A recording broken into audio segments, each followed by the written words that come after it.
Shugaban ƙasar Amurka Donald Trump ya bayyana cewa ƙasar Iran ta fasa kai harin da aka yi niyyar kai ma Iran.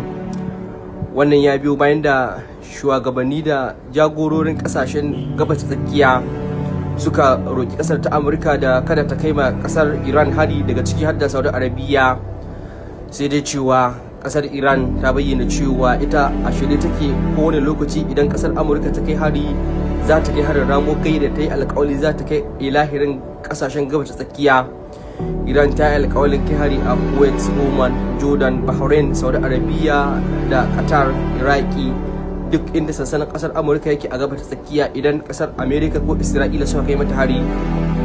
Ƙasar Ukraine ta bayyana cewa ƙasar Rasha tana halba makamai masu gudun walƙiya da suke sauka a inda aka yi nufin suka, saboda ƙasar ta Ukraine ba ta da Patriot Air Defense System da zai kare harin sama. Ali Lamurde daga Najeriya. Kasar Ukraine ta bayyana cewa cikin makami mai linzami 28 da kasar Rasha ta halba wa Ukraine, kimanin missile mai gudun walƙiya 27 na kasar Rasha ya sauka a cikin wuraren da kasar Rasha ta yi niyyar ta halba mai Ukraine. Ukraine ta bayyana cewa wannan ya faru ne saboda rashin interceptor, makami mai linzami da yake kare harin sama Patriot da kasar America take ba Ukraine domin hada da Rasha. Kasar Amurka ta daina bayar da portrait dinta saboda yaƙe-yaƙen da take yi a gabas tsakiya. Ukraine tana fuskantar barazana bayan da sojojin Rasha suka ci gaba da lugudin wuta a Ukraine. Shugaban kasar Rasha Vladimir Putin ya bayyana cewa kasar Rasha za ta cimma manufofinta na yaƙi da take yi da kasar Ukraine. Sojojin Iran sun bayyana cewa za su kare kasar ta Iran a kowane hali. Sojojin Iran suna yunkurin sayan makami mai linzami na kafada da yake sauko da jiragen yaƙi daga ƙasar China. Jaridar Reuters ta bayyana cewa ƙasar Iran za ta karɓa S-400 Air Defense System da ake azawa a kafada da yake sauko da jiragen yaƙi daga ƙasar China. Yaƙi ya dawo sabo bayan da ƙasar Iran, Amerika da Isra'ila suke musayar wuta a gabas tsakiya.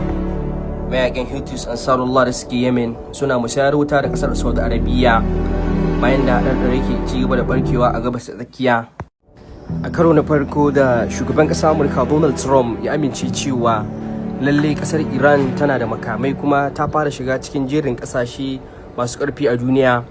Suna da ƙarfi yanzu amma za su zama marasa ƙarfi nan gaba, in ji shugaban ƙasar Amurka. Ƙasar haɓaɓɓiyar daular Larabawa UAE Dubai ta bayar da wani coordinate na sirri ga sojojin Bahrain da Kuwait suka kai hari ga Iran. A karo na farko da sojojin haɗaɗɗiyar dalar Larabawa UAE Dubai, Bahrain da Kuwait suka tsara tsararren hari ga Iran.